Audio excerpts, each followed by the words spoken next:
Hello, everyone, and welcome once again to another edition of the Geek. Doggone it. What the? Okay. Hello, everyone, and welcome once again to another edition of the Sports Report Podcast. I'm your host, Mr. William D. Morgan. We got a lot to talk about tonight, but first, let me go ahead and bring everybody on. Hope everybody can hear me. Let me go ahead and bring in my first panelist for this evening, my co-host, Seven. What's up, man? How you doing? Well, I gotta say, I love the background. I'm a big fan. Oh, no. Hi. No, man, it's a good day. The Red Sox won. Dallas Cowboys still suck. Like, you know what? It's a good day. It's a good day. There you go. There you go. All right, let me go ahead and bring in our next person. He is with me every Saturday night on the Geek Knowledge Podcast, and bring my man Ando in. Ando, what's up? How you doing, brother? Good evening, ladies and gentlemen. We are here for another edition of the Sports Reports podcast. I am the ever so elegant color commentator, Ando. We are going to try and keep it PG-13 tonight, but no promises. The reason I say PG-13 is because if I keep watching the Mariners play baseball the way that they played last night, I might just NC-17 myself after seeing them get beat by 17 runs. Like, how is it that Bryce Miller in his last two starts have given up like 40 runs in his last two starts? Like, It's a couple of things. So first of all, Bryce Miller actually needs to be careful because he's facing a cease and desist from Taco Bell for giving runs away the way he is. Dang. Secondly, I hate you. I hate you. I hate look, that you. I'm sorry. That joke was just bubbling right there at the top. The other thing I'll tell you, Ando, is I'm going to give you some words of comfort to start tonight. I was thinking about this today. You know what? The Mariners only have one less World Series in this century than the Yankees. Just one less. One good season, and you've tied the Yankees for World Series in this century. We don't deserve to go to the World. We don't even deserve the playoffs this year, man. Like, we are that putrid of trash this year. I can't believe it's taken me over 130 games to realize that. But the Mariners are garbage. I might, believe it or not, I might just buy a Boston Red Sox hat so that I can wear a letter I'm proud of. Because if I keep wearing that letter S on my head, people are going to think I like shit. And I cannot do that. The thing of it is, you have to remember, you're going to be a bandwagon fan. Red Sox, we accept all. We don't judge. However, there's a couple of things to remember. Bandwagons fans have to sit at the back of the bus, and that's where most of the fights are. So make sure you have health insurance. That's all I got to say. All right. Fair enough. Will knows all about that, don't you, Braves fan? Oh, yeah, we know. Bulls fan too. All right, let me go ahead and bring in our next person. He is making his triumphant return to the Sports Report Podcast. My man, Daniel Richard. Hey guys, look at the porn stash. I got the bottom half of the goatee. I like that you got the mustache, Dan. Oh yeah, it's real, everybody. It's real. Yeah. The porn stash. It's real. Yep. Yeah. Oh my gosh. He just wants to be like Wade Boggs. And Wade Boggs in the 80s and 90s had that epic Dennis Eckersley style mustache. So have you seen Wade Boggs recently when he's fishing? He's at full beard now, isn't it? Dude, but he's ripped too. He's like he is. And he's like, dude, he's jacked. It's awesome. Yeah. I haven't seen him recently. Yeah, I just saw he actually looks really good. Yeah, it's pretty cool. He quit drinking, and apparently, that did a lot for his health. Especially his weight. Imagine that. Give me 1 second, guys. I got a phone call coming. This is my daughter. Give me 1 second. Seven, take over for a moment. We got it. All right.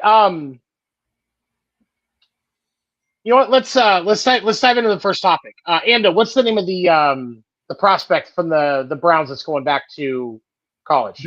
Daquan Wright. Daquan Wright going back and using another year of eligibility after getting cut. Ando, what do you think, man? I got mixed feelings about it, man. First things first, I don't know much about Mr. Wright. Did he get officially drafted out of college, or was he a person who went into the draft, didn't get drafted, and was picked up? That would be my first question. Because I think if you get drafted, you lose eligibility. Yeah, I would say, yeah, you should be allowed to continue to go to college if you're working on your degree or looking to graduate or whatnot. I think that absolutely should. But I think any plans of college athletics should be absolutely off the table. You're going to college again. It is student athlete is how it is processed, right? Student comes first. One of the things that I took away from, I think, Samuel L. Jackson's 5th best movie, Coach Carter, is student athlete is important by the standards of student coming first. So if you're going to college to be a student, that's great. You had your time as an athlete. No one will ever take away the fact that you should go back to college and stop learning. Like, people will tell you never stop learning. But I think there should be a point where it's like, hey, let the kids play, right? You had your time. The Browns gave you an opportunity. And if you can't make it on the Browns, maybe the Jets, maybe the Giants give you an opportunity. One of those two teams. New York has a lot of bad apple teams. You have an opportunity there. There are lower football leagues for you to play in. The XFL, the UFL, whatever they're calling it nowadays. One of those two leagues should give you an opportunity. I don't like it so much from the athlete's standpoint. If he's going back to get his degree, hats to you, man. Way to have a plan after college. But if you're going back because, hey, I'm not that good, I tried it on the professional level, I got cut, now I'm going to go back and keep playing where I'm good. No. I don't like it from that aspect. As far as I know, he was undrafted, and that to me, I think that to me is the difference. And Dan, I want to get your thoughts on this too, just because like you spend a lot more time watching college sports than I do. I'll admit that. For me though, like I agree though, if he was drafted, I'm sorry, bro, but that's it. But if he wasn't, honestly, I don't hate him going back to college because, in my opinion, I think he's going to get better development playing college this year than he will saving it and going to the UFL, like, or even like arena football. I'm a big fan of arena football, but no, he's going to get better development playing college football. And if the school will take him, and he can go and build his case to be drafted, I don't have a problem with it. I don't want this to be a doorway to where we've got guys coming out after freshman year and trying to get drafted and going and spending their time in NFL training camps, then going back to school. But if you declare your junior year, you test free agency, you don't make the team, go knock out your senior year, get closer to your degree, and develop a bit before you come back and try again. I don't hate that. Dan, what do you think, man? Well, just to be clear, I think that we're all talking about the same thing. Athletically, they're not going to be allowed to come back if they've declared in any way professionally. So, no, there was a court ruling. He is allowed to go back and play. He's eligible. Okay, so Ando was right. If he gets drafted, then I think that's the cutoff where they can't come back and play in the college. He might have been undrafted, and you kind of skated the line there. It obviously. And we're only talking about the 1% here, guys, that make it to the NFL from college anyway, too. You know what I'm saying? Like, so there's right. Most of these guys are going to just get their degrees and then not move on professionally, and then they'll use their degree obviously professionally in life without the football thing going on, right? So I think he should go back. I mean, if he's already had his junior year though, like he has a pretty good chance at making it in the NFL, obviously, right? You know, if he's just a little bit so maybe come out next year, you'll be fine. But yeah, like you guys were saying, I don't think they should be able to just switch back and forth and go, we can't Wild West it and just have them be doing whatever they want and then come back to college then, right? So like, yeah, so there needs to be a line drawn there, but I'm fine with it. I think that he should, I think he should go back and get his education, obviously, because he's probably not going to use it in the NFL anyway, right? Honestly, if we're being honest, like who makes it in the NFL? There's only what's he play? He plays corner, right? Yeah, he was a corner. Yeah. He was some in the secondary. I think he was corner. No, so according to this, it says he's tight end. According to the article that was posted. I stand corrected. Maybe I'll see. All good. It's all good. Which is about the same as far as the depth chart goes. They're going to have about 3 tight ends. They're going to have 3 or 4 corners, depending on right. Corners probably a little bit more high stock. So like, if you come out as tight end, he's got even less chance probably of making an NFL roster. So, I hope he goes back and gets a degree, and then he can use that when he's not playing in the NFL, right? Because that's ultimately, Yeah, but I mean, realistically, very little chance he develops enough in a year of college football to where he's going to be able to not just improve over getting cut from the Browns, but actually make that or another roster. Like that's kind of a big blow, and teams are kind of, it's the hard thing about professional sports, especially for the Big Four. Like they're going to get one look at you, and if they're out, and that's going to be the end of it. I mean, very rarely will you get another team to look at you. Like Kurt Warner, when he got cut by the Packers, a lot of people thought that was going to be it. Hats off to him if he can make it happen. But I mean, it's very rare that it does. Yeah. Right.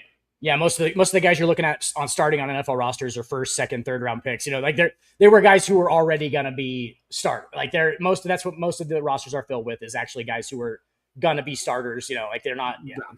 So. Very rarely get the Kurt Warner story where he, that's a good story, but it's very rare. Yeah. Oh, absolutely amazing story. Kurt Warner from Northern Iowa, by the way. And I just have to point out for those of you that cannot see on screen, Dan is wearing a red and white Cornhuskers hat that says Iowa has bad corn. Again, I'm going to try and keep it PG. You need to take that hat off, sir. That is very disrespectful to Iowa. Yep. Well. But that's the thing. I think that's one of the things I that work makes for you, Ando. Kurt Warner's story so unique. Right. As long as I'm aware. That's one of the things that make Kurt Warner's story so unique, though, is because most guys aren't going to get that second look that he got. I mean, and I mean, even when you look at like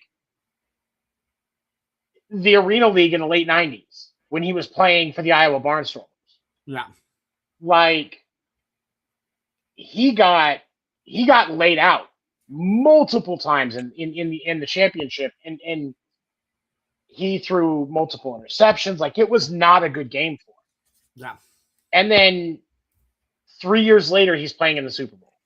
Yeah. As a member of the St. Louis Rams. Like you don't normally see, because like you struggle in the Arena League.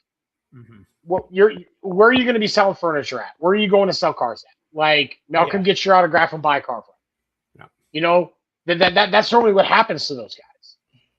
And so this kid, you guys are exactly right. He should make sure he prioritizes his education and gets that degree, because he's probably going to need it. And I would hope he can recover, be a good story, maybe does some heroic shit for a team. Like I love those stories. Yeah. But realistically, he needs to prioritize his education. Right.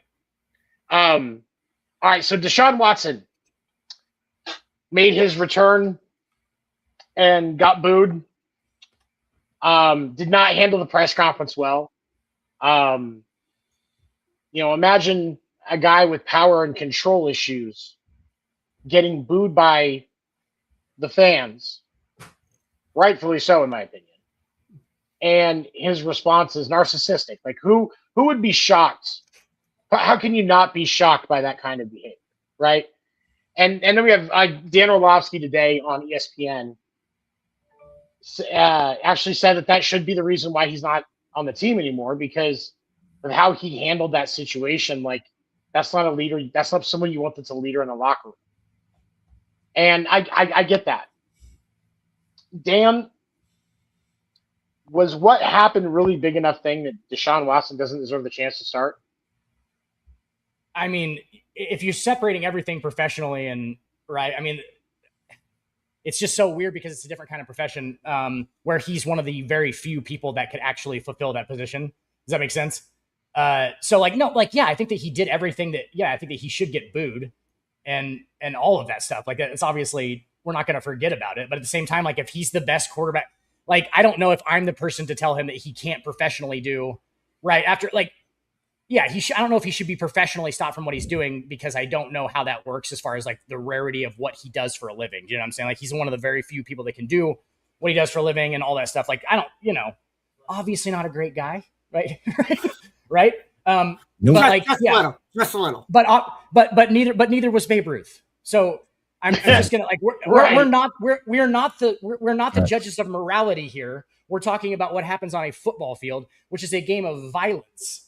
That some of these guys are going to be prone to violence in their outside lives, because that's the warrior lifestyle that they live. Is, you know what I'm saying? Like, it's going to be hard to turn that off all the time. It just is. So like, I don't know. It's Deshaun Watson's he's a different case. I just think he's a different. I just think right now, with the way he's playing, if he was playing well, I'm not saying all would be forgiven, but if he was playing well, it would be better for him. But and then the press conference that he had did him no favors. No. Right. No favors at all. Does Deshaun Watson test the saying "winning cures everything"? Because even if he's winning, does it really cure everything? It cures a little bit, but he can win the Browns a Super Bowl, and it'll actually probably be more outrage that he wants to see. You know what I'm saying? Like, they'll hate him more. Like, oh, now he's good. That's great. Like, yeah, there's almost no way he comes back from this. No. Deshaun Watson could lead the Browns to a 17-0 season, win the Super Bowl decisively, MVP, Super Bowl MVP, and he is still going to be looked at as that guy. Probably more so. He's going to be like in the spotlight, and people are going to be like, "Wow, what a The conversation." Yeah, you're right. The conversation's just going to get louder. Ando, what do you think, man? Sure. Dude, I said it since day one. Nobody should ever be given that much money to play sports. All of that money guaranteed. And I think he has, six or seven wins in his time in Cleveland. You have to remember, the guy has not played up until last week competitive football in almost 22 months. I think they said about 21 months and like 28 days, I think is what they said. So 22 months. And the last time that we saw him, he had a torn Achilles on a football field and the home team cheering. Now, I'm going to break it down into two compartments. First off, Cleveland fans, it's the Cleveland Browns. I get it. You go through hell. And then on top of that big, giant brown emblem that you guys wear on your helmet, as a helmet, you have a quarterback playing. Yeah, well, it's orange. Yeah, who cares? I'm just kidding. I'm talking, sir. To have your quarterback that you're paying $252 million to play like absolute dog shit. I get it. You're testy. You want production on the field as the fan of that team. I said it when it happened 2 years ago that you should not be cheering injuries. Even if you absolutely do not like the guy. There are people that I absolutely despise in this world. I do not wish harm. I do not wish any bad or ill feelings towards them, right? You always turn the other cheek. That being said, Deshaun has so much to prove over the first, I would say, 6, 7, 8 weeks of the season. If Cleveland, even if Cleveland doesn't play well, if his numbers show the completion percentage is up, the turnovers are down, he doesn't take sacks, I think the fan base in Cleveland will take a step back. I think even if they go 6-2, 6-3, if the turnovers are there, if he's making really dumb decisions, right? Let's just say hypothetically the defense pulls them into games that they should lose offensively, but the defense keeps them in it. Not that I think that that's going to happen because their defensive anchor, Myles Garrett, is gone. But even if Cleveland looks good this year, the worse that Deshaun Watson plays, the more that fan base is going to get away from him. He has to prove that he is a Cleveland person, start doing charity events, be the focal point of everything good that team has to offer. And I think Seven's right. Even with all of that, I think the fan base turns on him despite it. I think we are looking at the final opportunity that this man has to play football. I don't think there is a roster that will, even at a league minimum, would take a chance on him just because of the baggage that he has between Houston and Cleveland. I kind of have like a serious question about Deshaun Watson for you guys. Do you think that he's just playing for the money at this point? Like, because if the money wasn't there and like the responsibility of being the Browns quarterback, that's what I'm saying. But he also has obligations to fulfill. That's what I'm saying. Like, do you think that he's only playing because they gave him all that guaranteed money and he feels like he owes them something for the money? Or because if the money wasn't there and he didn't feel like he owed him anything, he'd probably just be gone, right? I mean, because everybody hates him. You know, like, why would he want to just be out getting booed? I think the team would have cut him by now. I think this is more of Cleveland being like, hey, we owe you this money, so you are going to earn it. Regardless, yeah. Like, unless you get hurt again, your ass will be on that field. Like, at this point right now, this is like a disgraced dad looking at his kid who wrecked his car and being like, you are going to pay me back this money. So you're going to go out and mow everybody's front lawn for the $5 that it takes, no matter what, no matter how long it takes for you to do it. Like a slave gladiator, kind of. Either he fights or he dies. First off, I hate that you said slave with Will on the show, man. Disrespectful. Disrespect. Good God. Disrespect. Look at the face of that man, sir. That connection was not even made until Ando said it. Will was thinking it. He was. It's all good. But no, I mean, I think it's very nuanced that you said it like that, Dan, that Cleveland is going to get the money that they paid for out of Deshaun Watson one way or another. I don't think at this point this is actually a really good opportunity for Shedeur. So now he can learn the playbook more. I think he was kind of I think we all agree he was thrown in prematurely last year. This is the perfect situation for Shedeur. When he takes over, this is his time to shine. It's like, I don't know what's going on with my camera, but it's like, you don't want to say rock in a hard place per se, but why not?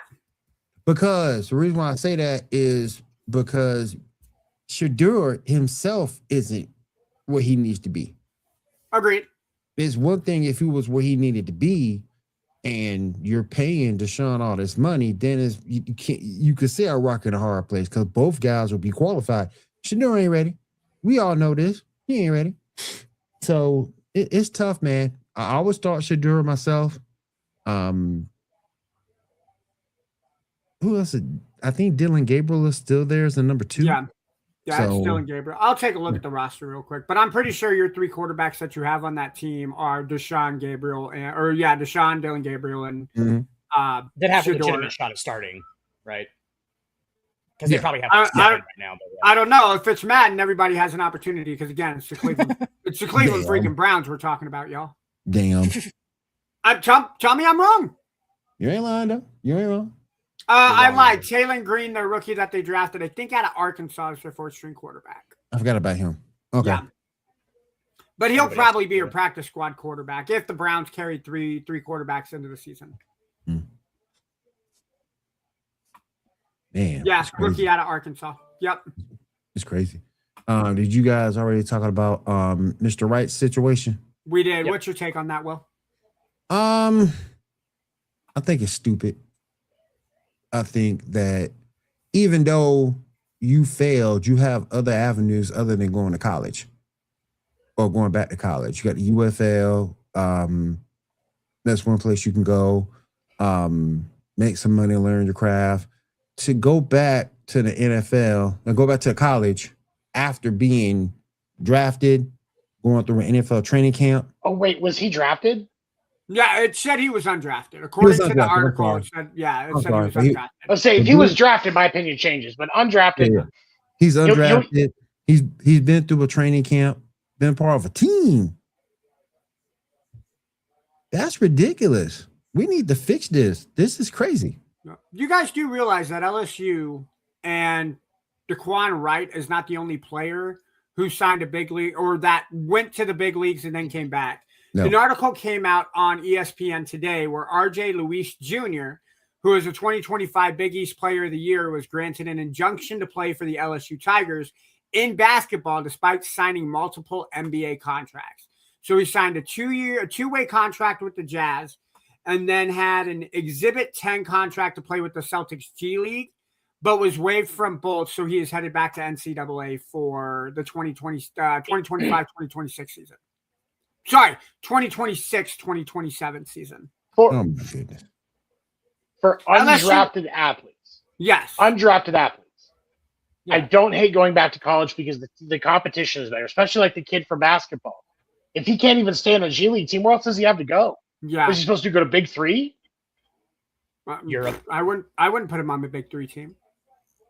You look at Europe, but like if he wants to stay in the States, if it's better that he has a chance to work on the education, then yeah, if it were for education purposes, like I said, I'm all for it. But because you failed, you think you can go back and get another shot? I'm not okay with that. Playing against kids, bro. Maybe he'll shut up, Playing Brandon. against kids, bro. I know they look like grown dudes. You playing against kids, bro. Yeah. Freshmen, sophomores. Yeah. You've gone through an NFL training camp 2-3 months. Yeah. You're part of a team. Come on, man. You're like that old guy who hangs out in the high school parking lot because you were the cool kid back in the day. Like, man, move on, brother. Move on. Dan always says, the best thing about 18-year-olds is there's new ones every day. Yeah. I get older and they stay the same age. All right. Yeah. Damn, man. He said it. But I get flack for the stuff that I said, but Dan's okay with that. Yeah, whatever. Well, he's quoting a movie. TV You're show. causing me to have to do paperwork. Family Guy was a TV show, sir. And it's 18. It's legal. Fair enough. So, but yeah, it's crazy, man. That whole situation is crazy. Well, we need to fix that. We We really do, because there's other avenues he can go, avenues that he can pursue that would be better than going back to school. Because he ain't going back for educational purposes. We all know that. He's going back for the football and the booty. The legal age of consent in Nebraska and Iowa, by the way, is 19. No, I'm not kidding. It really is. You would think it was 18 everywhere. I'm just kidding. Damn, dude. God damn it, Dan. No, I'm being serious. It's a real thing. Hey, does that mean he's going to HR first and I'm not? Oh, he's going to HR. No. Okay. You're the static appointment. He's the occasional visitor. You're the static appointment. At least I know where I'll be Tuesday clock at 9 a.m. Wait a minute. Hold on 1 second. Wait. I got to stop this. Because I'm just now seeing this. And you did it on, I think it was U7 on Saturday. We've come to this point to Brenda Song is making her NFL color analyst debut. She did a good job. She knows football. Yeah, she does. Did you see her last meals interview with the guy who does last meals? Like, she broke down what Chris Shula should have done. Like, she knows her shit, bro.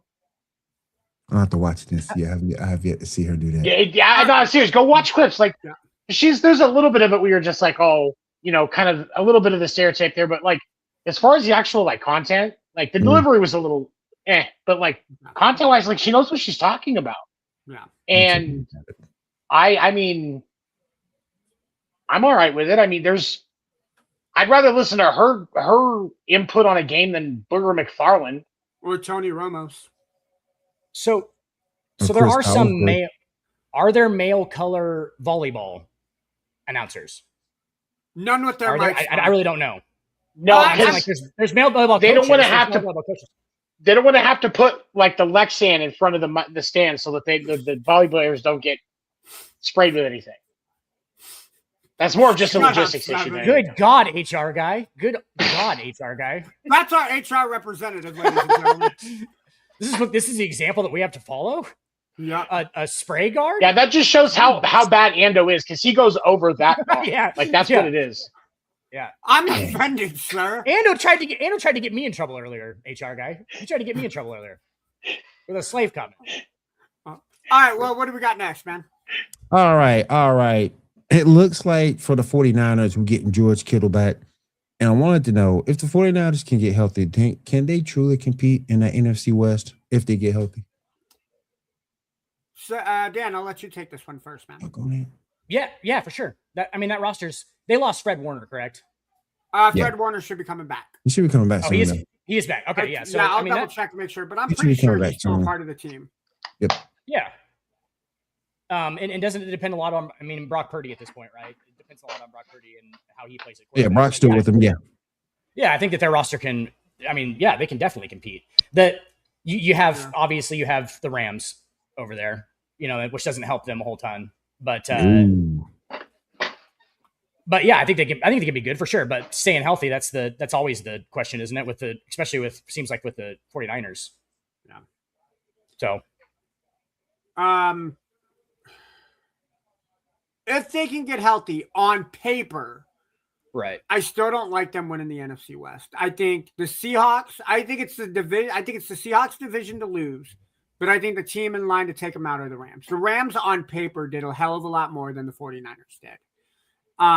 That being said, if Debo can stay off the goddamn donuts, Mike Evans has another 1,000-yard season. Christian McCaffrey gives me 1,000 on the ground and 800 through the air.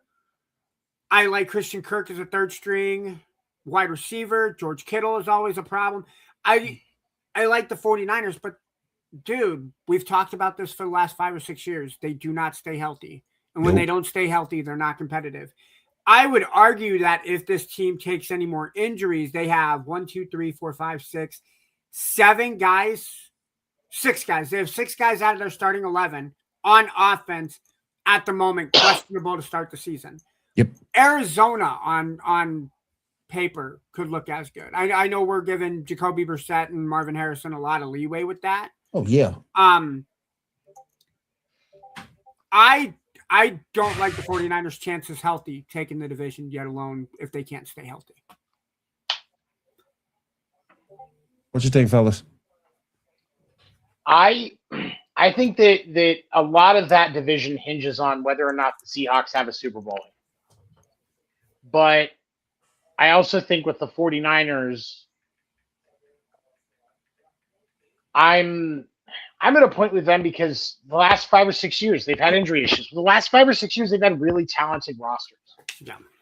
One of the best offensive minds in football. And in his tenure, you've lost the Super Bowl twice. You've been plagued by injuries and problems despite having on paper one of the top 5 talented rosters in the game multiple times over that span. When you say for me, for the 49ers, I think their glass ceiling this year is a wild card. And it's going to be the final wild card. Yeah. That's the last wild card slot. Yeah. And I think you're being generous when you say that too. I think. Oh yeah, real generous. I think you're going to see 2 teams out of the NFC North, be it that it's Chicago, Green Bay, and or Detroit. I think one team from the South, and I would like to see Tampa Bay, but I think it's Carolina's to lose, and then I think you see Dallas and Philadelphia take it. So that leaves you one, if not no extra wild card spot. Well, arguably, you could have 3 teams out of the NFC East in the postseason. Washington? No, because the Giants are not going to be a joke this year. Yeah. The Cowboys are going to play some football. Like we know that they're always Joe. And the Eagles, I mean, arguably the Eagles got worse at wide receiver. We talked about that last week. I get the locker room impact of losing AJ Brown as a positive, but you don't win Super Bowls in the locker room. You win them out on the field. Can I make an NFC West hot take right now? I think it'd be a hot take. The Seattle Seahawks will finish the season with a losing record. That's a hot take, isn't it? The defending honestly, I think with them it's going to go one of 2 ways. Either they're going to run that division dry, or they're going to be at the bottom of the division. I think Super Bowl hangovers are real things. I think World It is. Series hangovers are real things. Yeah. Very much so. Well, Yeah. what their first 6 games that they play this year is Super Bowl rematch against Patriots. Then you have a Cardinals team in Arizona. The Cardinals always play Seattle real tough in Arizona. You got at Washington, who the Commanders, we said it on paper, probably look better than they do, especially Jaden Daniels looks better. Mhm. You got a playoff team in the Chargers, and you have a rebound in the 49ers. And then you got to go to Denver to take on the Broncos. You're taking on, hypothetically, 3 or 4 playoff teams on paper, 5 playoff teams on paper. The only one I don't think you see in the playoffs is the Cardinals. If they start that out, I think anything less than 3-3, you're in for a tough season. That's fair. I mean, no, it's fair. And that's the thing. Like I said, it's make or break for the Seahawks, honestly, and that Super Bowl hangover has to be considered. But it's until it's proven, it's their division to lose. I stand by that. They're the Super Bowl champions for a reason. Mm-hmm. There's a lot of talent on that team, but it's very possible that we see that struggle.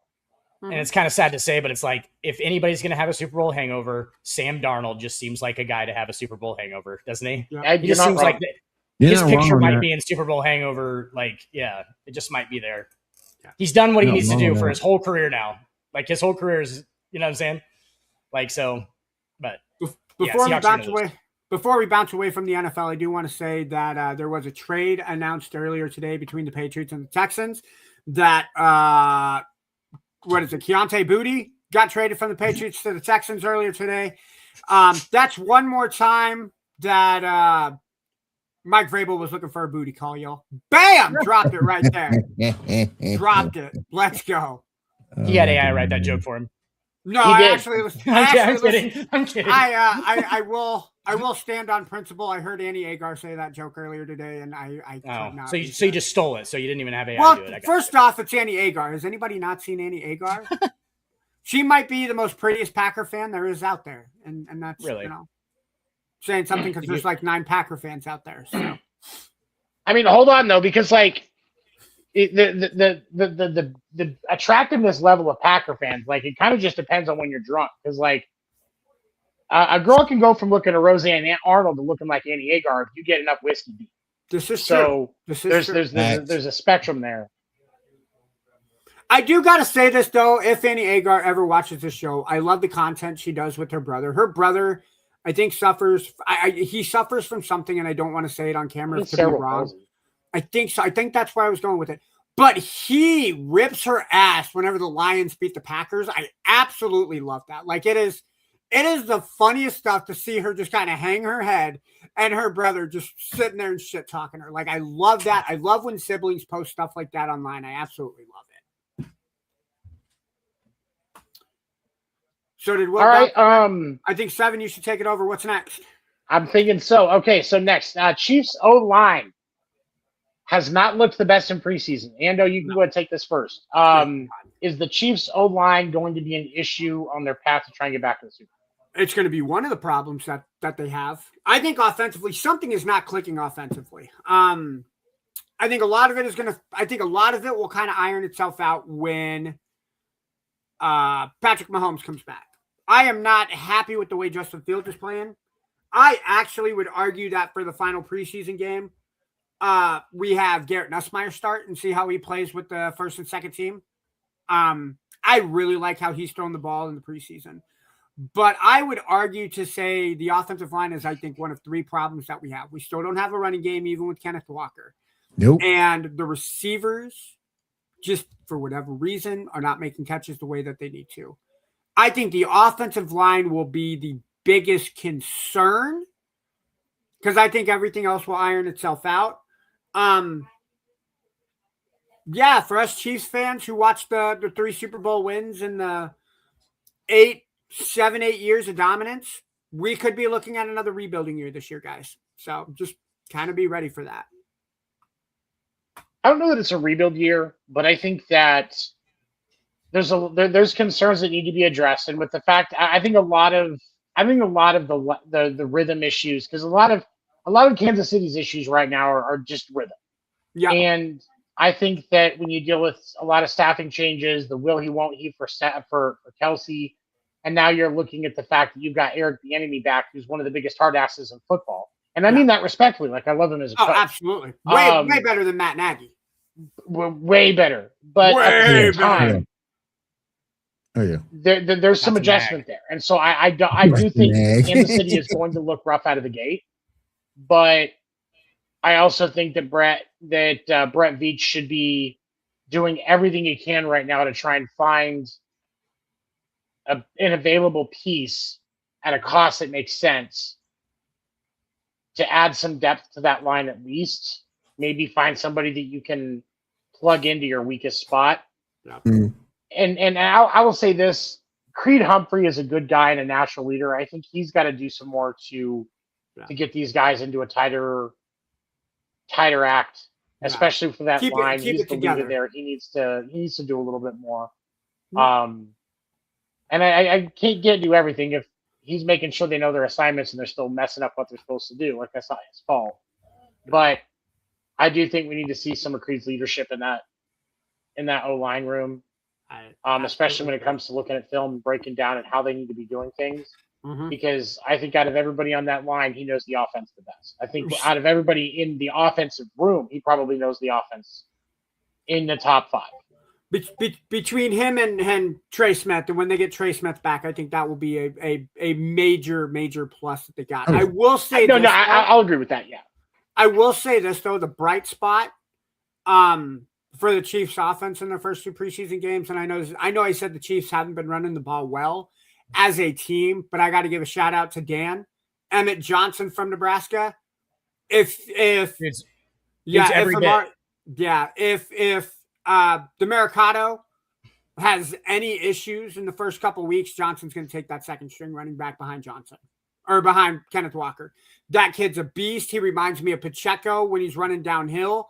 Not afraid to take a fucking hit. Like he's something. He's probably one of the toughest. I've been watching Nebraska football for a long time, and they've had a lot of tough running backs, a lot. And he's up there on my list of toughest guys. Like, dude, he's not a very big dude, but he will run with anybody, bud. He doesn't care. Do you know who he reminds me of when he runs the football between the tackles? Amon Green is who he reminds me of. Yeah, that's not a bad call. Not bad at all, dude. And he's a lot quicker than Amon Green was. He's a lot quicker. He's smaller, but he's a lot quicker. But on the Chiefs, really quickly, I just wanted to analytically, the biggest 2 problems for them obviously are the offensive line, and then the biggest one is obviously the fact they're not going to have Patrick Mahomes for the first third of the year. Right? I think that's just on paper if we're looking at it. I mean, he's coming back. He's cleared. He is cleared to play week 1. He's coming back. Week 1. Yeah. Okay. He's going to be back week 1. He's not out. Yeah. Okay. Never mind. I thought he was missing a couple with the. Yeah. Sorry. He was dressed for the last game. He was in pads, I thought. Okay. So he's going to go week 1. Yep. So that's I think that's obviously the biggest news for you. So the offensive line is definitely the biggest problem, for sure. And I hope that Patrick Mahomes hasn't changed his play now to the crappy offensive line. You know what I'm saying? I hope that he hasn't started to do the hero stuff like he was doing in the Super Bowl and all that stuff. I hope he hasn't started to do that. Just because he thinks he's going to have no time, right? I hope that they try and set it up so he assumes he's going to have time and stuff. So, but yeah, that's all I was going to say about the Chiefs. I like the Chiefs. Obviously, I like Mahomes. I think Mahomes is the GOAT, but we'll have that conversation for a different show. I think it's too early to call him the GOAT. Yeah, no, I think obviously compliments wise, Brady's probably clearly, but I think Mahomes might be at the end, I guess. But it's possible. Oh yeah. We'll see. We'll definitely see at the end of the day. I think he's headed that way. I just don't think he's there yet. Right, and will he be as driven as Brady to play that long either? Do you know what I'm saying? It's his career path was so much different than Brady's. You know what I'm saying? Brady had something to prove the whole time, whereas Mahomes kind of came out and just proved it immediately. So I wonder if his career will go the different way and downhill towards the end. But All right, guys. Sticking in the NFL. As I'm trying to write you guys a message. Sticking with the NFL real quick. I'm gonna go to. We'll skip around a little bit. Trevor Lawrence versus Justin Herbert. Who y'all got and why?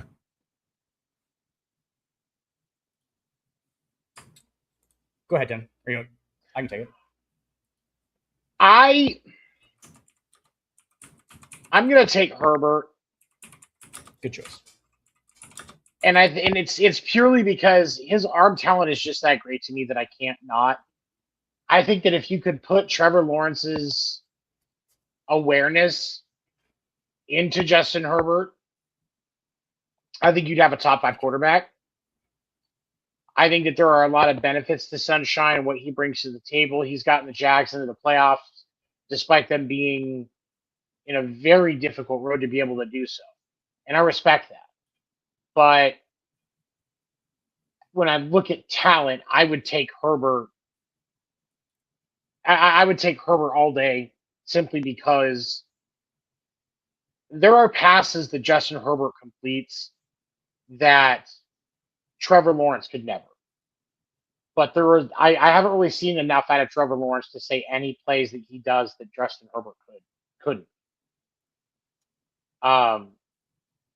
So that's right. I respect Sunshine, but I gotta go to Herbert. Yeah, Tony, you kind of hit on what I was going to say there at the end. Like, they're almost the same guy. Do you know what I'm saying? Like, they're almost like, if you look at the tail of the tape and everything, they kind of are built the same. Like, they're both 6'6", about 220. Like, they're kind of like, but I think that you're right about Herbert. Just who behind door number 3? What's up? I don't get it. What's up, man? My camera keeps messing with me tonight. Doggone it. I must have missed that one. No, yeah, no, I would take Herbert because I feel like they're the same player, but Herbert has better arm talent. So like I think that they're kind of the same guy. And I do need your guys' answer real quick on a fantasy football question. 1-word answer. I am a keeper league and I have a tough decision to make. I'm going to keep a quarterback because we play 2 quarterbacks. Okay, so I have Josh Allen and Justin Herbert from last year. Who do I keep out of those 2 quarterbacks? Josh Allen. Josh Allen. Okay. I was leaning towards Herbert, and I thought it was a bad decision. And I was like, I like Justin Herbert a lot, but the hard part about it is with Justin Herbert, this could be I think this is going to be a make or break year for Herbert because Mike McDaniel has a very good offensive mind, and he's now going to have a lot less limits at the quarterback position. For sure. And again, Herbert can throw passes that other quarterbacks can't because of his arm talent. Yes. And so you've got that. Now on the other side, the Bills have made a lot of changes in the offseason, and we really can't, we can speculate, but we really don't know what we're going to get out of Allen this year either. So right. It's so hard because they both run too a little bit. You know what I'm saying? Like, but Allen runs more consistently for touchdowns, while Herbert usually has a little bit more yardage, it seems like. So like they're so close. And I think they got so, I looked at the last year comparisons on the fantasy points and they were real close. They were like 2-3 or 1-2, I think so like it was kind of a tough decision. And I don't know if with Mike McDaniel, if Herbert's just going to be, going nuts every week, like having, 415 yards and 5 touchdowns because they just going to throw the ball over the place. So like I was thinking maybe Herbert just for situation wise, and Josh Allen's been getting the shit beat out of him for how many years now? So like they don't want to run him forever, right? They can't just run Josh Allen forever. I know, but he also has that aspect of it where he's such a hoss, dude. Like he doesn't get hurt. So I don't know. And that's the thing with Justin Herbert. The injury risk is that's another risk that you take with Justin Herbert. He's not Tua, but he has injury issues. Right. Oh yeah. Whereas I'm probably gonna. Allen is. I think for me, the consistency is part of it with Josh Allen. Like that he's going to. That he's going to throw for probably 3,500 yards at least. Probably 17 plus touchdowns. I mean, probably over 20. Realistically, he's throwing for over 20 touchdowns, running for 2 or 3 at a minimum. Whereas with Herbert, you're going to have a lot of up and down. You're going to have a 400-yard game, and then you're going to have a 200-yard game where he throws 2 picks because the line's not gelling or he's seeing ghosts. Receivers aren't running their routes the way that they're supposed to. Like this, there always seems to be something that pops up with the Chargers. With the Bills, well, again, they're going through some changes here. You know more of what you're going to get from the Bills than you do from the Chargers at this point. I think that's where it comes back to consistency for me, because there's a lot of potential with Justin Herbert, but there's always a lot of potential with Justin Herbert. Right. And he doesn't have 5 playoff wins in his career. Yeah, so you guys see my conundrum kind of like, it's like I have consistency on one side where I know that I'm going to get this out of Josh Allen, right? And then I have the other side where it's just this upside and I don't know what I'm going to get out of it. So it's a gamble if I take Herbert. So Herbert is the gamble, but you're right though. Herbert actually has the higher ceiling, I think. Right. Yeah, I think so too. As far as fantasy goes, right? I mean, yeah. For fantasy, like Herbert has the higher ceiling, but you know what you're going to get out of Josh Allen. And if you guys are wondering why, you have a pretty good idea of what you're going to get out of Josh Allen.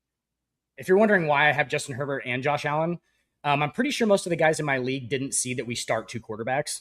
So I got to go through the draft knowing that we start 2 quarterbacks, and they just thought we had one. So I was like, why is Justin Herbert still there in the 9th round? I was like, I'll go ahead and grab that if I get a second quarterback.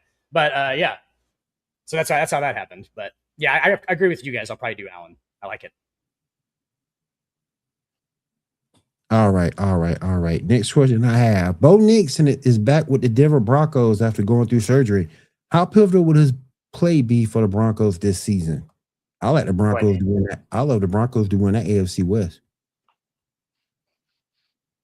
Go ahead. You like the Broncos to win the AFC West? Yep. What was the question? I'm sorry. How pivotal will Bo Nix's play be? He's back now after surgery. Talk about a wild card on that one too. He was up and down for a second last year. I remember it was kind of a toss up. So I honestly don't know, dude. Like I don't think that Bo Nix's upside is that great. I think that he's able to grind out a lot of games and play their style right or correctly. So yeah, that's a toss up. I feel like the Broncos are always kind of a wild card. I'm gonna throw out a take here, and some people aren't gonna like it, but I think it needs to be said. Bo Nix is the next Ryan Fitzpatrick, and it's going to be partly because of Sean Payton. Wow. Because there's he's going to move around a lot. Like it's going to happen. Okay. There is a lot of game knowledge there. I think even for a young quarterback, he knows the game well, and he does have the talent in the right situations to absolutely explode. But he's also in a difficult situation where it is going to be extremely difficult to find success in the division that he's stuck in. Because even if the Chiefs are struggling, which again, this could be a rebuilding year for him. I mean, it's kind of a lot of question marks for the Chiefs right now. We're also looking at the Chargers have a lot of question marks. The Broncos, the only team that you really understand probably is going to be a 7-10 team if they're lucky, is the Raiders. The Raiders. And so Lambeau Field. You're going to have to fight for that spot. And I think the AFC as a whole is going to be a battle this year.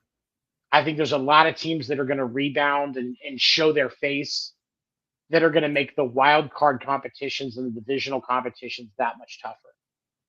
So if you're an AFC West team, you can't count on 2 playoff spots going to your division. And so, we look at Sean Payton, not a bad coach, but he's won 1 Super Bowl. And it was in a season where he was also giving players bonuses for injuring other teams' players. Oh, don't do him like that. I'm not wrong though. You're not. Yeah, and that's the thing. Like extra motivation. Sean Payton knows the game. Again, another just an individual with a tremendous game knowledge, and I think it's one of the reasons why the success that Bo Nix has found, I think, is in part because of Sean Payton. But at the same time, I also think that Sean Payton loses his ability to make the best decision at times. He's either deciding angry or He's getting cocky, and mistakes happen. That's the legacy of Sean Payton. So there is a whole lot of question marks around what's going to happen with that. And I think enough of that is going to put things in a position where the Broncos decide to just move clean off of both of them. And then unless Bo Nix goes to another situation where it's a bet, like let's say he ends up in Minnesota with Kevin O'Connell or wherever Kevin O'Connell is at that point, then I think we see a lot more out of him. But then does he get traded again? Does he get let go after a year, from a free agent deal? And he's looking for another situation. Like, I just think he's going to be the next journeyman because there's going to be a lot of talent there. But kind of like with Ryan Fitzpatrick, I don't think you're ever going to find the true right coaching situation for him. That's what I was going to say. Do you guys feel like Peyton and Bo Nix are kind of a weird marriage because Bo Nix almost seems like he would be like the grinded out, run the ball a lot, game management type of quarterback, right? And then you have Sean Payton, who's more of an X's and O's, sling it, it's almost like a weird. They have like weird relationship as a quarterback coach, just with their styles. It seems like so they might not be. What's up, Joe? Joe Schlepp. No, what's up? From what I'm understanding, Peyton is turning over play calling duties this year to one of his coordinators. So that's going to be something kind of new to see. I still like him because that defense is going to be hellacious again this year. You got Waddle, another target, Jalen Waddle for Knicks to get the ball to. I like him in that division. It might be a black and blue division, like you said earlier, Seven, kind of like the same division with Pittsburgh, Ravens, the Browns. Everybody just beats the shit out of each other. Beat the hell out of each other. Yeah. 100%. And they all end up 8 and 9. 8-9. Yeah, all of them are like 9 and 8, 8 and 9. Yep. Just so the shit out of you might be right about that one, but I think they're still probably overall the best team in the division, even though they might not always look the strongest. They won a lot of games last year by like 1 point. A lot of close games last year. That takes a little bit of luck, and I don't know if we can do that again this season. For me, I lean towards the Chargers over the Broncos for the division simply because I do think that the marriage of Mike McDaniel and Justin Herbert is going to do some interesting things. Mm-hmm. But the question of whether or not ultimately they can take the division is going to hinge on if the Chiefs actually gel and if Justin Herbert can stay healthy and Mike McDaniels can stay out of the weed pen aisle. You hear for sports lover, what's up, man? Chargers will go 7-10. I think the Raiders go 7-10, but I think the Chargers, 9-8, 10-7, we're a little bit more realistic. That's what killed them last year. Was the O-line? Yep. That's what killed them last year was the offensive line. So it's going to be interesting to see what they do. But I just think the Broncos are the class of that division. That defense is just hellacious. Oh my God. The AFC West needs some tackles and some guards. Oh yeah. Oh yeah. What's up, Prophet? What's up, man? What up, man? War Eagle. But yeah, it's gonna be interesting. Definitely going to be interesting. All right, we're gonna keep staying here on the NFL. We're gonna get to some basketball in a minute too. I got a couple of basketball things. Then we're gonna let Seven go ahead and go over the MLB. Dan, I'll come to you on this one. Are we undervaluing Jordan Love? Undervaluing? Mm-hmm. No, I think he gets valued right about where he should be get valued at. Like he's their future quarterback. They've given him the franchise. I think that he probably deserves it with obviously a very talented guy. The NFL is hard, man. Talent doesn't get you everywhere. We've figured that out. So, are we undervaluing him? No, I don't think he gets. That's a good question, Will. Because now I'm thinking about it. I'm like, yeah, we might. But he's a good quarterback. I think he's definitely, obviously, can win a Super Bowl. I think he can. So I think that's all you're looking for, right? Are you looking for can we win the Super Bowl or can we not? And do it with a little bit of style, obviously, because nobody wants a boring Super Bowl champion. Oh yeah, facts. Nobody likes the Seahawks. Nobody likes the Seahawks as champions. They gained no new fans. I'm just kidding. No. I just think that they got. I just think Green Bay has to have a lot to go right in order for them to be successful this season. You can say Detroit may take a step back, but I just think that with the Bears surging, I still think the Lions, Detroit will be there at the end of the day. It's going to be kind of tough. Minnesota, say what you will, but yeah, I think they'll contend. I don't think they'll win anything. They'll get to the playoffs and that's it, but I don't think they'll win anything per se. I just don't like the fact I don't like the receivers necessarily on that team. Running game should be good. Running game should be good though. Running game should be good. But what you think, Seven? Are we undervaluing Jordan Love? I hope so, because the trade offers I've been getting for him in my dynasty league are crap, and I need to get more out of him if I'm going to get rid of him. No, it's Justin Herbert. It's weird because like when I think of Jordan Love, I think of quarterbacks like Justin Herbert and Trevor Lawrence. I think Jordan Love just has better marketing. I think talent-wise, he's kind of in the same level with those other two. I think that he's just had Green Bay's marketing, and he had, a better string of luck. He had a decent receiver core there for a minute. They do need to work on that roster, and Green Bay mid. How he handles a down year like this, if he can still grind some wins out and be the reason that they're staying competitive in that division. Oh yeah. I think his stock grows, and I think people see more of what was expected of him that we haven't really seen necessarily come as much to fruition, because we've seen some greatness out of Jordan Love. I have him. I picked him in my fantasy draft for my dynasty league for a reason, but at the same time, we haven't seen everything out of Jordan Love that I think that we can. And if we don't, it's reasonable for question marks to arrive.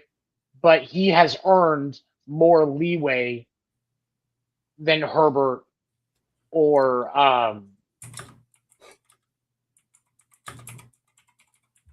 he's earned more leeway than Herbert? I think he's earned a little bit more leeway than Herbert. Because results-wise, he's done a little better. Man, statistically or team. Man, I would love to see that. I don't think it happens, but I'd love to see it.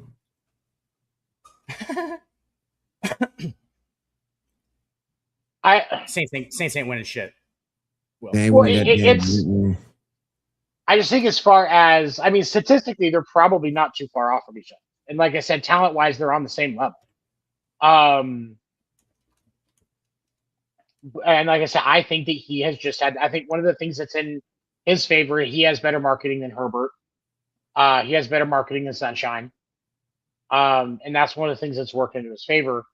But he's just, I think we've seen a little bit more success out of Green Bay than we've seen out of the Jags, or that we've seen out of the Chargers. And so I think that definitely helps. But they've got to fix that receiver situation, because you can't run 45 times a game in today's NFL. It's not going to work. No. And if you don't have at least some kind of a dominance in the passing attack, your running game will struggle. And so I think that's going to be, because a good quarterback can make a receiver look good. And if we see him do that this year, then that puts him ahead of Herbert and Trevor Lawrence. But right now, he's on that same level. He just has the best marketing of the three. Yeah, that Green Bay American Classic Football marketing is, yeah. Yep. All right. I'm gonna switch over a little bit here. I'm going to go to some NBA. Pumpkin pushers. Over the weekend, Klay Thompson signed with the Miami Heat. Does this move the needle for the Heat in that Eastern Conference? Who wants to take that one? I'll take it.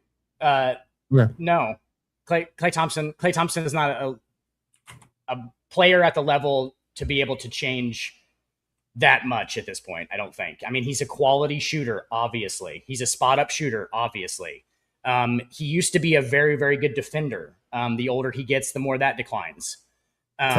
It's the fact that he was never a consistent 3-point shooter. He always had cold streaks that he would go into is not great when you get older, obviously. You need him to just be a machine type shooter. Like, you can't have him be going through cold streaks that get longer and longer the older he gets. So, no, I think the Miami Heat, that doesn't do anything. They have a roster pretty well constructed for a spot up shooter because they have guys like Giannis and stuff like that. Like, he needs to have the lane be clear, and he needs shooters that he can dish to. But Klay Thompson doesn't move the needle for me anymore. If this was 5 years ago, 6 years ago, he makes a bigger impact. But I think that he's on the backside of his career, and he's, he'll go journeyman status now. He'll help. He doesn't hurt. Yeah. Right. Seven, what you thinking? No, I think Dan said it. Like, is he going to be useful on that team? Absolutely. Is he moving the needle on their chances at an Eastern Conference final? No. I 5 years ago, Clay, yeah, absolutely. And that's I think, honestly, that's the thing. This version of Clay, the Mavs didn't just let him go because they knew he wanted to go to Miami. The Mavs did not want him. Right. And I think that's very telling because, honestly, the Mavs still could use some help in a couple of different areas. And if Klay Thompson was still 5 years ago, the Mavs could use Klay Thompson and they don't offer him a buyout. Right. The fact that he's on buyout is very telling to me. Yep. And now he's just kind of going to be a bench guy who knows that he might try and catch another championship at the end of his career. I think that's what it is right now. I think that's why he doesn't really move the needle. So. Agreed. I think it helps because it gives them something they were lacking after the trade for Giannis, but they still got issues. Who gonna bring the ball up for them? Right. They don't have a point guard that can bring the ball up for them. That's the thing that kills me. They don't have it's like somebody's got to shoot the ball. I agree with you, Will. It's like somebody's got to shoot it so that these guys who rebound and, who offensive rebound and do all these things inside can do them inside. Like, there's got to be, somebody, bringing the ball up, which is crazy. Oh, yeah. But, yeah. Like, I'm looking at their guards, dude. They're gonna have to. It's Davion Mitchell. It is. I'm working on it as we speak, my friend. But Davion Mitchell will start at point guard. Yeah. Right. So that'll be.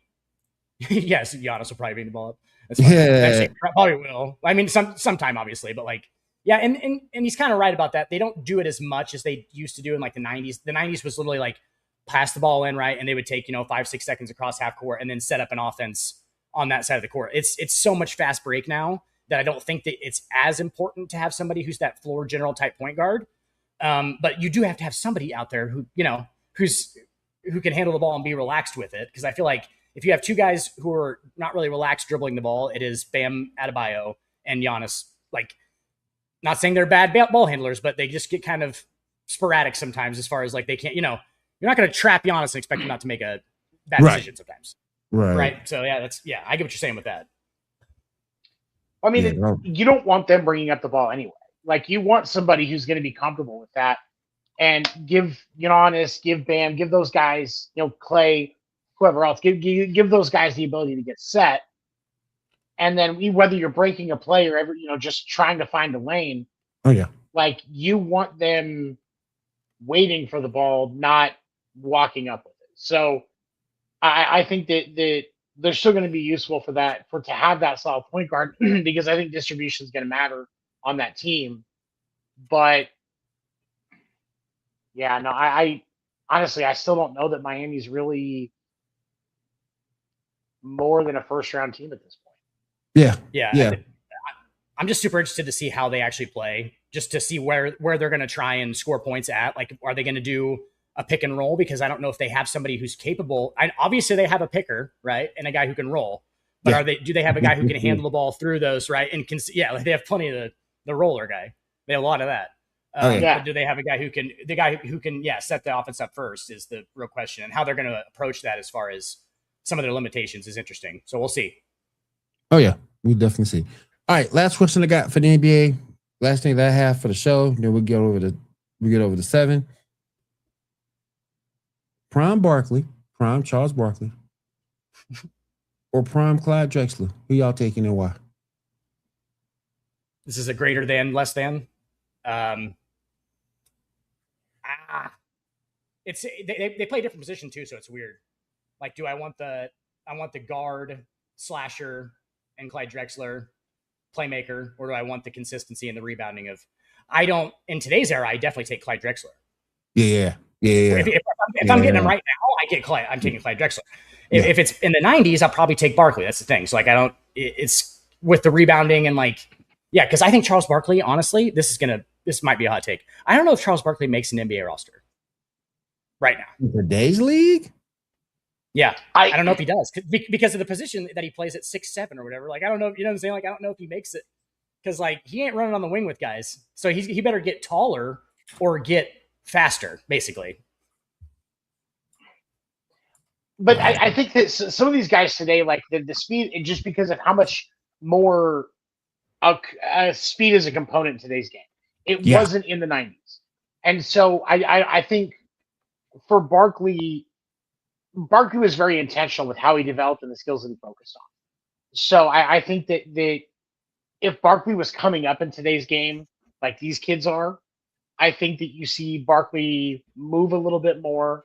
But I also think you end up actually, because of his awareness, getting a little bit more out of his mid-range. That's interesting. And just to think if he would have grown up now, to see how he would have developed and then maybe not been the round mound, because like that was exactly. And so I think in today's game, obviously, I agree. Clyde Drexler is the obvious answer, but I also think that if Clyde comes up today, we're looking at the same player. But with Barkley, I think he comes up today. I think we're looking at a different player, and I still think he's got the elite rebounding ability, but I think that he plays the game differently. He moves quicker, and I think his shot selection is different. I think one thing that does help Barkley is the fact that Barkley can shoot the mid-range and occasionally hit a 3. I think that's something that would help Barkley in today's game. The fact because you're gonna you have to be able to hit an outside shot. You have to. You just can't put yourself in the paint 24/7. At 6'7", you can't do it.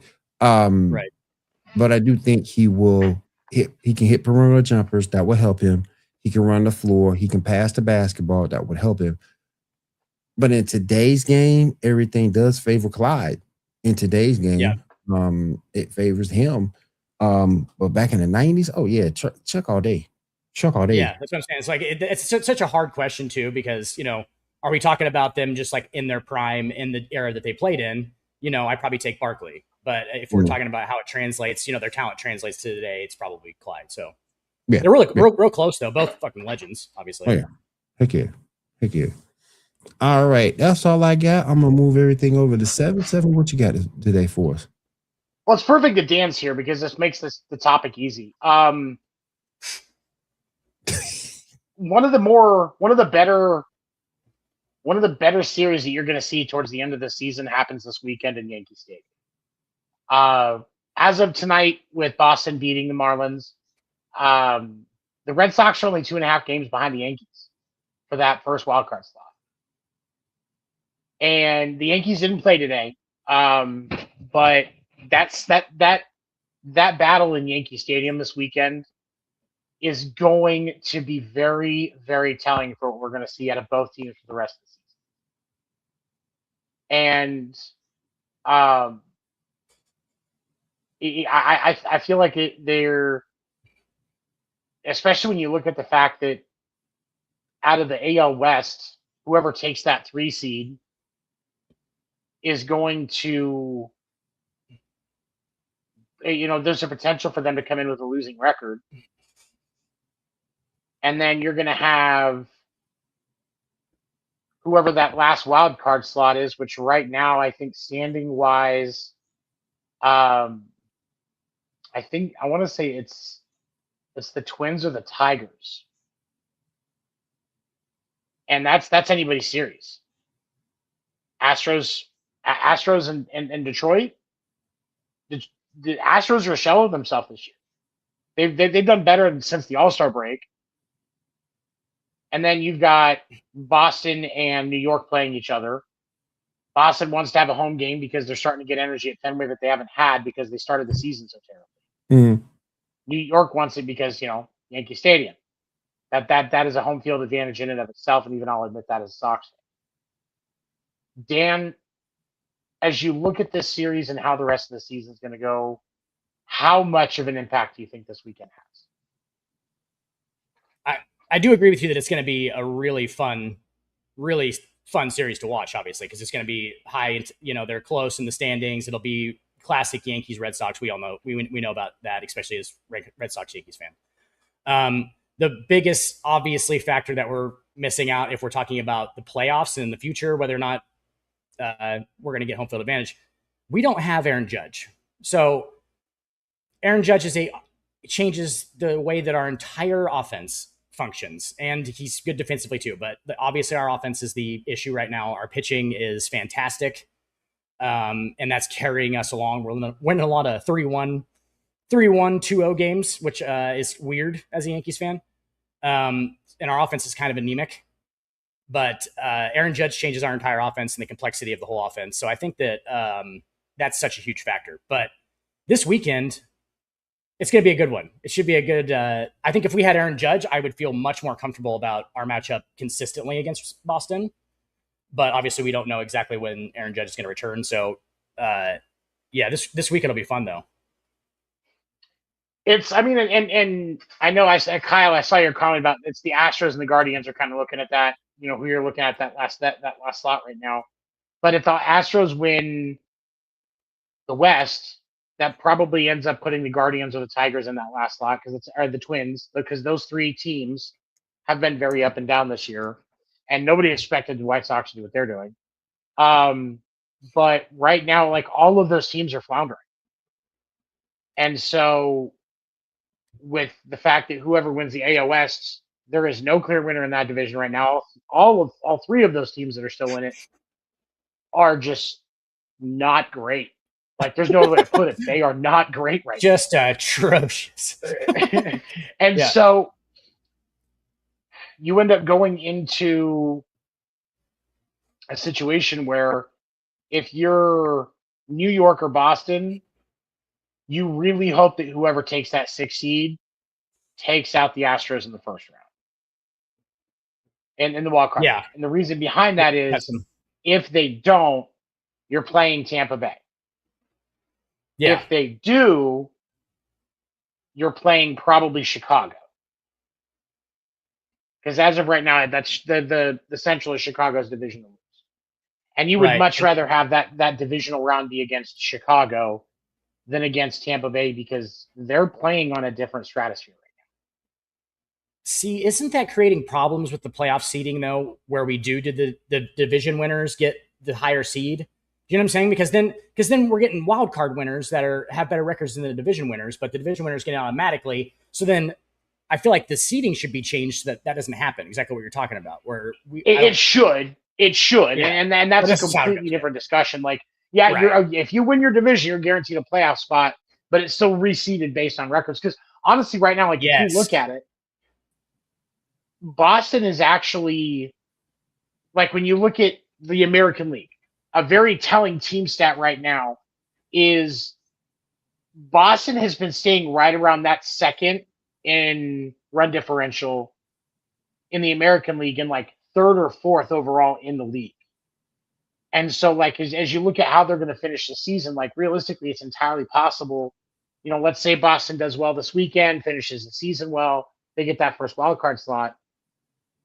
they're far. They're the second best team in the American League, but they're still a wild card team that has to fight through because Houston or Texas or Seattle was guaranteed the chance to host a playoff game despite having a losing record, which I don't think teams with a losing record should be allowed to be the higher seed. Yeah, and like just because you won the division, because then it creates matchups in the playoffs that we too early that we shouldn't be seeing. You know what I'm saying? Like we want it to set up so that the two best teams with the two best records would play in the ALCS or whatever, right? Like so instead of and we're getting weird matchups where a team that should be playing in the ALCS is losing before that because they had to play the team that wins the World Series. You know what I'm saying? So like it's just kind of a weird thing. And I know that's a whole other conversation. You're right. It is a weird year in the AL. It is. Like Tony and we're used to it though, because like this is how it always is. It's just like I don't know. It's very down the middle. It's weird. But the AL is so top heavy because you've got like in the AL East. If you look at the AL East, you could have had the AL East take up all 3 wildcard slots this year if either Baltimore or Toronto had actually played to the potential that they had. Because Baltimore looked halfway decent going into the season. Toronto only got better on paper in the offseason, and they barely lost the World Series. Like, Toronto should be contending for the division, at least in thought. But, we talked about that World Series hangover is real. We're seeing that painfully clear this time. We're right now with Toronto. So Vlad Guerrero has a year-long hangover. Yeah, like Vlad Guerrero, what, like 5-7 home runs this year? Something like that? Did you know that he hasn't, listen to this, he hasn't homered in the Rogers Center at home in Toronto since the playoffs since the World Series Game 4 last year. Hasn't homered in his home stadium. Yeah, he's been playing the whole year. It's been over a year in a regular season game. It was like June of last year, I think, is what it was. Whoo, like that's rough. That's how bad, and that's how bad things are in Toronto this year. But like, if Toronto plays up to their potential, you're looking at Tampa, Boston, New York, and Toronto all vying for that divisional spot, and then boom, whoever doesn't win the division, there's your 3 wildcard slots. And then you got Chicago winning the Central, which nobody saw coming. No, nobody. Even people in the White Sox organization, like, wait. Don't say that you did. You did it. Even people in the White Sox organization, like, wait, you play baseball after the first week of October? Like, that's a thing? Yeah, yes. And it's cold, I mean, right? usually, like, when you look at it, like the AL West, usually you've got your division winner, and then out of the Rangers, the Mariners, and the Astros, one of them wins the division, and then usually one of them gets a wild card slot. And right now, I mean, they're barely you're getting a courtesy invite to the postseason if you're in the AL West right now. One team gets a courtesy invite. That's the reliever on the All-Star team for so that every team has a player. That's what the Astros are, or the Rangers or the Mariners or whoever. And so, yes.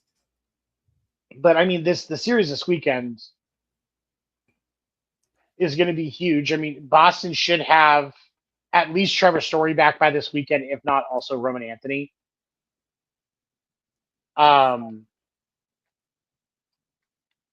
Like there is. Like, and could you imagine another week if we're also looking at prospect call-ups and them having Franklin Arias to help a shortstop? Like that's in Boston? Yeah. Yeah. Like there's a lot of potential. Like the turnaround for Boston this year has been huge, but the Yankees are still the Yankees.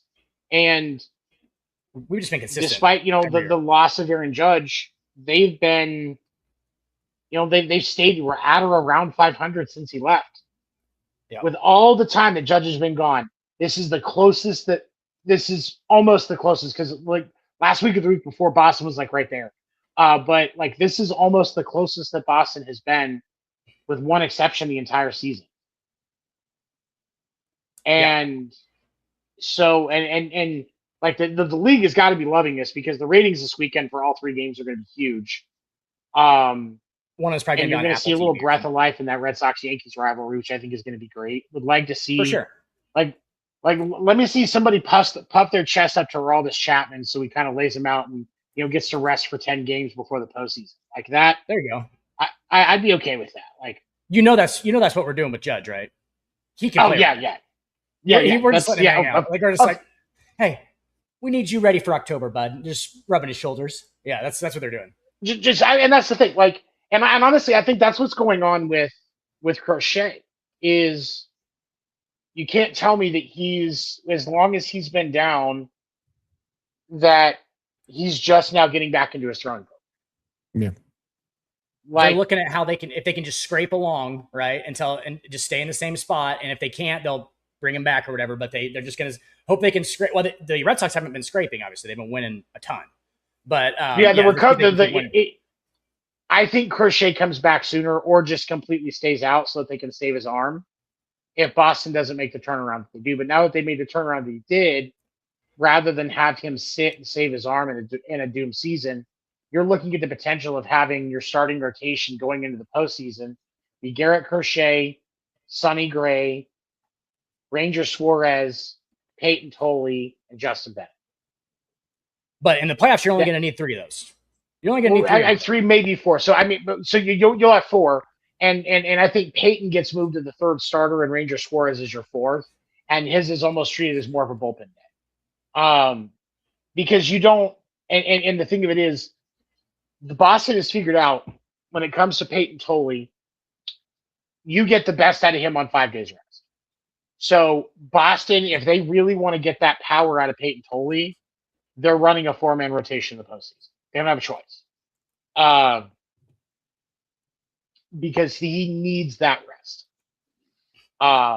And so, but I mean, even if you just have just those four as your rotation, like that's going to keep up with what you're seeing out of Tampa. That's going to keep up with New York. That's going to keep up with Chicago and Houston and all of these other teams.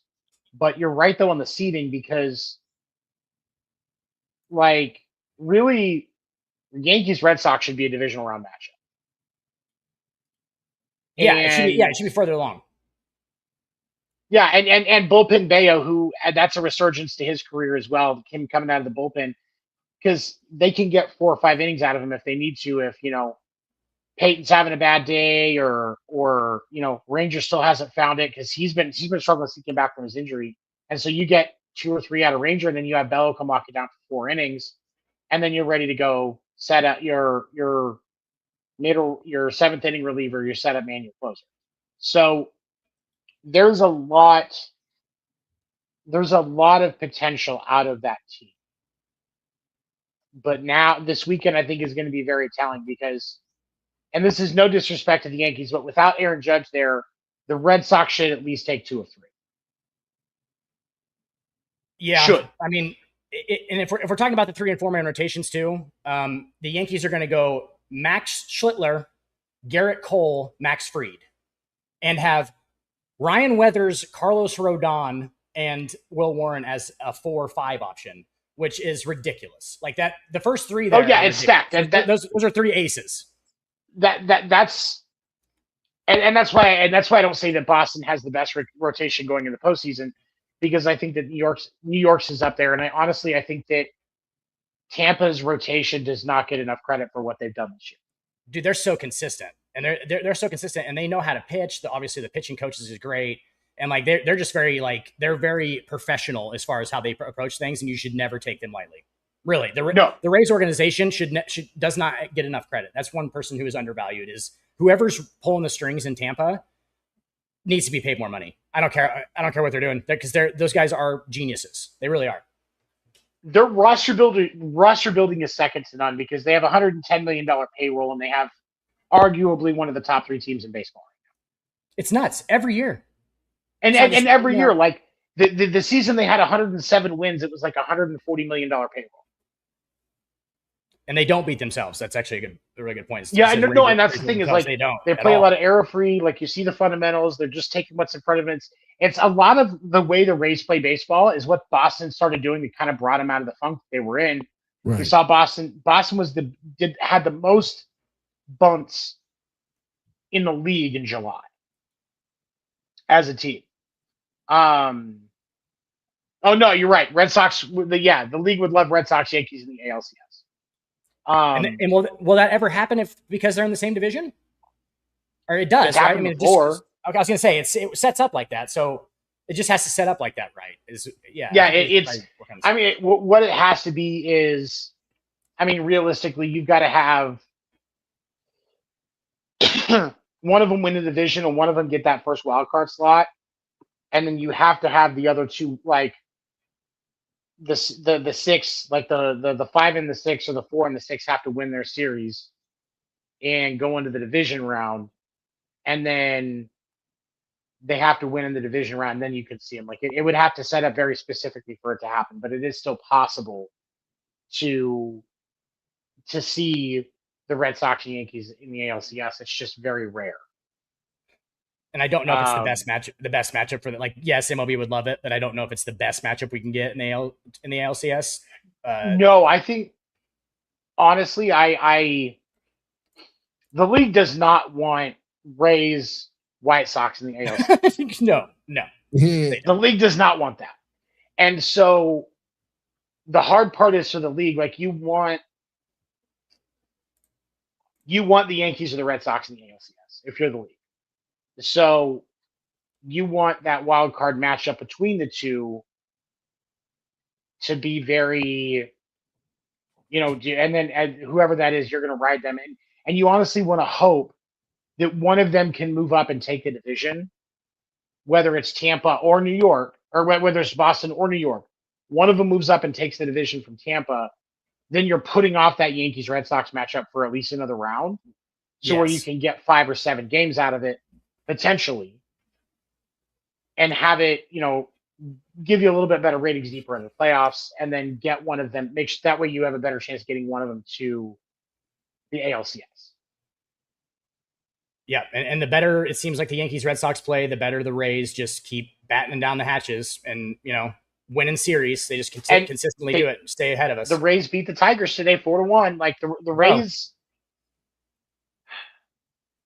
the Rays could break. I mean, because they're after today, they're 78 and 53. 78 and 53 going into the last 32, like 30 to 32 games of the season. They're already, they could flirt with a 100-win season. Like I think realistically it's like 97, 98. But they could go on a tear because the rest of their season is honestly kind of soft. I think there might be a couple of division series in there, but even Baltimore and Toronto are basically nothing now. I think they've already played the Red Sox the number of times they're going to. I don't think they have another series against the Sox. I think they might have one series against the Yankees. And that's really one of the bigger series that they've got in the entire rest of the year. So, and they've done all this without a legitimate superstar outside of Junior Caminero. And they've done starting pitching, speed, defense, and small ball. Yeah. Pretty much. Yep. And so it's amazing. If you're the Yankees or the Red Sox, if you really want to try and go for that division, you got to stop losing. You've got to get your talent back, and you've got to push. And so Boston needs to get Chris Shea back and make sure he's 100%. Boston needs to figure out what they're going to do at shortstop for the postseason, because Trevor Story, if Trevor Story is going to come back and be Colorado Trevor Story, you're absolutely running with him for the postseason, both offensively and defensively.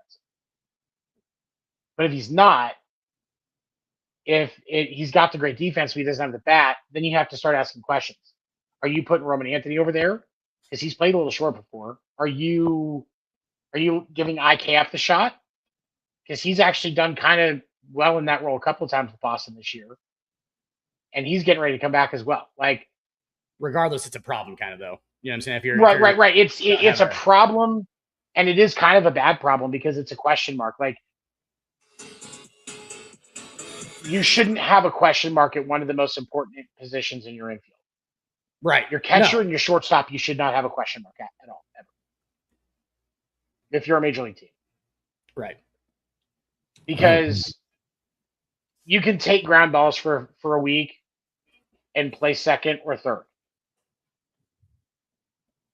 You can stand there during drills at practice before a game and take enough throws from short and from third and from second, Right. and play first. But if Raffy Devers can don't- play first, pretty much anybody can play first. But you're saying the only And- reason that the Trevor Story isn't a liability defensively is if he's at second, correct? Yeah. I think he would be better off at second, but then are you moving Anthony Siegler over to short like that? Yeah, they don't have even in itself, like place it, yeah. moving him to second really raises more questions than it answers. So you're like, Right. I've heard a perfect scenario. Trevor Story is ready to be the shortstop. He just plays when better. He comes back by the end of the week. Yeah. Yeah. But is that going to be what we're going to get? And you have to kind of ask that question. Like, what are you going to get? Because in a perfect world, you're going to get exactly what you need out of Trevor Story. But he ain't ever going to be Colorado Trevor Story again. He's not. He's not. Yeah. And so what do you do? Right. Because you can't call. The hard thing is Boston can't call Franklin Arias up because he might be worse. You don't want him to spend so much time called up that he can't play minor league ball next year. Right. So he's not considered a rookie. You want him getting those reps. So you can't call him up now so that you can have a better shot at him being able to be on the playoff roster. You have to wait if you're Boston. So and we're also not assuming this guy's just going to save the whole thing either, right? Pretty good. He's good, but it's just like with the prospects that they traded for Rutschman or even Christian Campbell. Like, you don't know until you know. Right. I'm kind of glad you brought that up. That's the hard part about baseball prospects is there have been some guys that didn't get drafted until the 12th or 15th round that are Hall of Famers, and there's some guys that are early first-round picks like Arias that didn't make a full season on the active roster before they were back in minor league ball and never seen him again. It's Roderick, right? Is his name? Franklin, he's a former Yankee prospect. Oh, Franklin. Okay, never mind. It's Franklin. I think it's Franklin Arias is his name, or Arias or Arias, something like that. Yeah, Kyle, and we put it in the chat. We just had kind of the same situation, Tony, in New York we didn't have a shortstop basically, or a consistent one. And Lombard's actually done a very good job. Like, I feel like Lombard was a good. I had a feeling he would. Yeah, he's a pro. He looks like he's a good kid. He's done well since coming up. He seems like he's got a good head on his shoulders. He can handle the New York media better than some young guys can, and I think that's a positive thing for the Yankees for the future. He also had 8 defensive runs saved in 10 games, which put him like 3rd in the league. And everybody else played like 100 games, and he played 10. Yeah, and he had 8 defensive runs saved. So he's a good defender, real good. He's a great defender, and I think he's going to be a huge help for Boston for the Yankees. But I still think the Yankees only go so far unless they can get Judge back and healthy. As long as he comes back ready for October, I think the Yankees realistically can be whoever wins out of Boston and New York should absolutely be in the ALCS. Well, fuck, Tony, I wish like they would just. I mean, I hope that that's what they're doing, right? Because I don't think there's that much wrong with him. Like, he should be back already. We were told this was going to happen way sooner. So yeah, it's just weird. It is load management. Will. Oh, yeah. I hate load management. All right, you guys, that's going to do it for us here on the Sports Report podcast. I want to say thank you to everybody for coming through. Appreciate you guys. Sorry for my webcam issues or my camera issues. I should have it fixed by next week. But if there's nothing else, we thank you to Wire Network. Big thank you to Razer, sponsor tonight's episode. Head over there, get your Razer main creator bundle, mic and headset, $249.99. Head over to Razer.com to pick that up. If there's nothing else, we'll see you guys again next week. Have a good week. Have a safe week. Take care, guys. Iowa has bad corn.